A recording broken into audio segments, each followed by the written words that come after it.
Nah, selamat siang Bapak Ibu. Berikut saya akan jelaskan bagaimana cara pengisian e-rapor yang sudah saya bagikan di grup sekolah. Jadi eh, itu diisi oleh Bapak Ibu wali kelas dan guru mata pelajaran. Nah, supaya ada kesamaan semua, saya akan jelaskan data yang akan kita isi. Yang pertama, ini khusus untuk guru mata pelajaran. Nah, tadi aplikasinya yang sudah saya kirim ketika dibuka, maka yang duluan tampil itu seperti ini. Jadi dia dari data. Jadi datanya ini. Nah, datanya ini sudah saya isi, data anak-anak juga tentang data sekolah sudah saya isi semua. Nah, sekarang tugas Bapak Ibu guru mata pelajaran tinggal mencari menu mata pelajaran yang Bapak Ibu ajarkan. Nah, misalnya karena saya guru bahasa Inggris, misalnya saya coba lihat menu di mata pelajaran bahasa Inggris. Nah, kita klik nama mata pelajarannya, di sini ada bahasa Inggris seperti ini. Jadi tampilannya yang muncul seperti ini, Bapak Ibu. Jadi ini nama-nama siswa sudah ada. Nah, yang guru-guru isi itu adalah yang ini penilaian harian. Penilaian harian itu di sini ada sampai penilaian 1 sampai penilaian 10. Nah, yang ini tidak semua kita isi. Kita sesuaikan dengan berapa KD yang kita ajarkan dalam semester ini. Nah, bagaimana kita bisa tahu berapa KD? Itu biasanya ada di silabus Bapak Ibu ataupun di eh, program semester di prosem. Jadi mungkin Bapak Ibu bisa cek kalau di bahasa Inggris. Jadi di prosemnya itu ini muncul. Jadi ada muncul ada 6 eh, 1 2 3 4 5. Jadi ada 5 KD untuk semester ini. Jadi tentu karena ini 5 KD, ini prosem ya, program semester. Kemudian di silabus juga kita bisa lihat. Jadi di sini 31 sampai ke bawah itu lihat yang sampai 35. Ya, jadi 31 sampai ke 35 karena dia ada 5 KD. Karena 5 KD, maka saya isi penilaian 1 sampai penilaian 5. Itu wajib Bapak Ibu. Itu wajib diisi. Nah, yang kemudian setelah mengisi ini yang bulan 10 yang lalu kita juga sudah melaksanakan penilaian tengah semester atau yang disebut dengan PTS. Maka kita akan isi nilainya di sini, di barisan ini. Nah, kemudian yang ini penilaian yang terakhir. Penilaian terakhir yang saat ini sedang kita ujiankan. Nanti nilainya taruh di sini. Yang RPH ini rata-rata penilaian harian, rata-rata dari sini. Biasanya kalau kita isi ini dia otomatis terisi. Misalkan, nah ini atas nama Asni. Misalkan kita isi contohnya 70. Di penilaian kedua juga contohnya 89. Nah, rata-ratanya langsung otomatis masuk Bapak Ibu. Ya. Jadi rata-rata otomatis masuk. Nah, kemudian tentu kita harus isi sampai penilaian yang ini, penilaian kelima. Nah, ini hasil penilaian akhirnya. Penilaian akhir setelah perhitungan dari RPH ini PTS sama PAS. Di sini hanya 40 karena di sini kosong. Coba kita kasih yang 90. 90 contohnya PTS-nya, kalau PAS-nya contohnya 80, maka hasil penilaian akhirnya itu ada 83. Nanti inilah nilai yang dimasukkan di rapor. Nah, untuk deskripsi yang ini dia otomatis kasih B, A sampai D biasanya. Jadi dia otomatis, jadi Bapak Ibu nggak usah ganggu yang warna ini karena dia otomatis masuk sesuai dengan hasil yang sudah kita input. Kemudian juga deskripsi otomatis aspek pengetahuan. Nah, kalau yang ini dia otomat masuk, deskripsi ini otomat masuk. Tetapi ada hal yang harus kita isi di sini. Tetapi bukan di kotak ini kita isi. Kita akan isi di kotak yang di atas ini. Di KD pengetahuan 1 bahasa Inggris, KD pengetahuan 2 bahasa Inggris. Karena ini 5 KD maka sampai di sini kita isi. Nah, apa yang kita isi di situ adalah di sini ringkasan KD pengetahuan yang dinilai. Nah, maksimal 65 huruf, jadi terbatas deskripsinya. Nanti setelah mengisi yang ini, dia otomat terisi di sini. Memiliki kemampuan sangat baik dalam KD, inilah KD yang ini. KD pengetahuan 2 bahasa Inggris, cukup kemampuan dalam KD pengetahuan 1 bahasa Inggris. Misalnya, kita akan isi yang KD pengetahuan ini.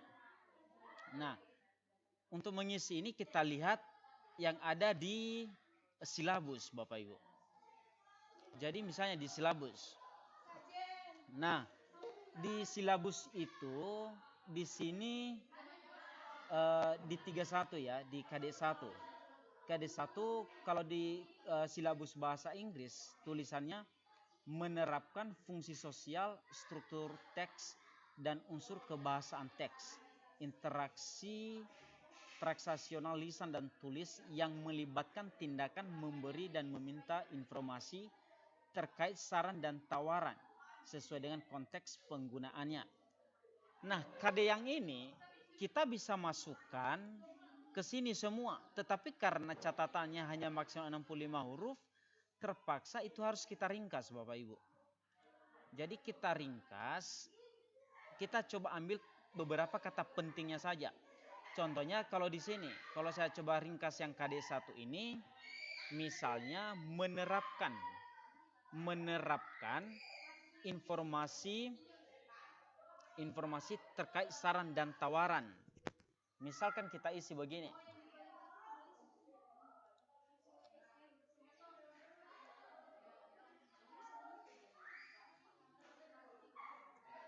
Menerapkan teks informasi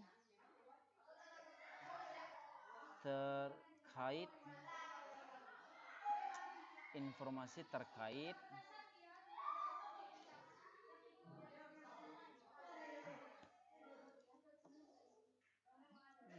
saran dan tawaran. Terkait saran dan tawaran. Jadi setelah isi ini tentu kita nanti isi juga di KD yang 2. Tapi misalnya di KD1 sudah diisi begini, menerapkan teks informasi terkait saran dan tawaran, otomatis dia isi di sini, Bapak Ibu. Ya.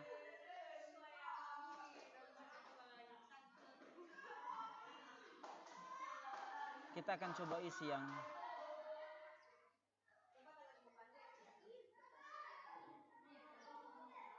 KD2. Kita coba akan isi 2.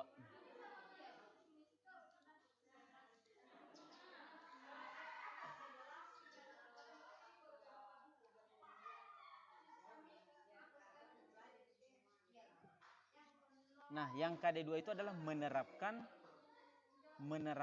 teks informasi terkait pendapat dan pikiran.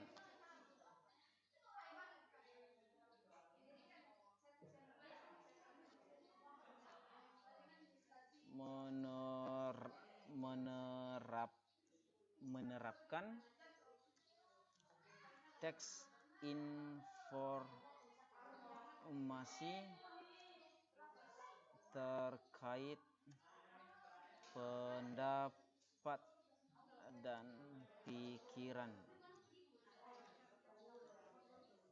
Nah, Bapak Ibu dia akan masuk otomatis di sini. Artinya dia sendiri yang mengatur. Memiliki kemampuan sangat baik dalam menerapkan teks informasi terkait pendapat dan pikiran. cukup kemampuan dalam menerapkan teks informasi teks terkait saran dan tawaran. Jadi dia otomatis taruh di sini. Jadi yang wajib kita isi itu adalah yang di atas ini. Nanti dia otomatis mengisi ke sini. Nah, yang berikut Bapak Ibu, kita juga isi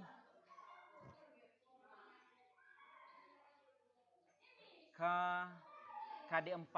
Jadi yang tadi KD3 itu adalah mengenai aspek pengetahuan. Kalau dia KD4 itu adalah aspek keterampilan. Aspek keterampilan ini adalah soal keterampilan si anak dalam mata pelajaran tersebut. Contohnya, kalau dalam bahasa Inggris, di keterampilannya di tugas pertama mungkin bisa taruh 80 ini misalnya ya, 90, 65. Nah, tentu ini juga diisi 5, disesuaikan dengan yang kadek tadi. Nah, di sini dia otomatis isi Bapak Ibu. Nah, kita isi lagi di sini. Supaya otomatis terisi yang bagian kolom ini, yang di atas ini juga harus kita isi Bapak Ibu ya. Kita harus isi, maka bagaimana mengisi ini, kita akan coba lihat yang ada di silabus. Misalnya kalau KD keterampilan itu adalah yang 41. Dia 41 ini. Yang keterampilannya itu adalah ini. Menyusun teks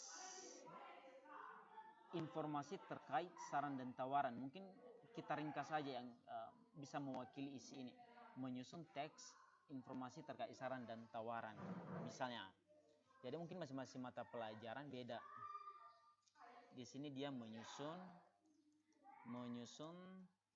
teks berkaitan informasi berkaitan saran dan tawaran.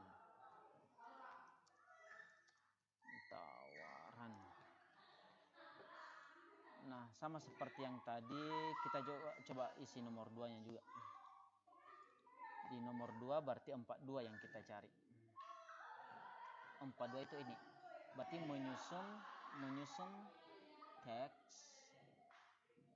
teks informasi terkait pendapat dan pikiran.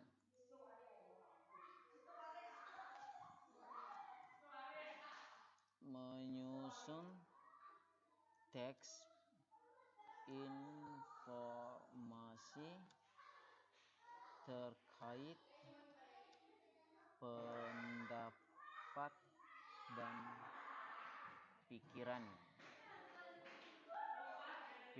Jadi Bapak Ibu dia otomatis juga terisi di sini. Jadi kita isi untuk semua anak-anak, untuk semua nama anak yang di bawah ini.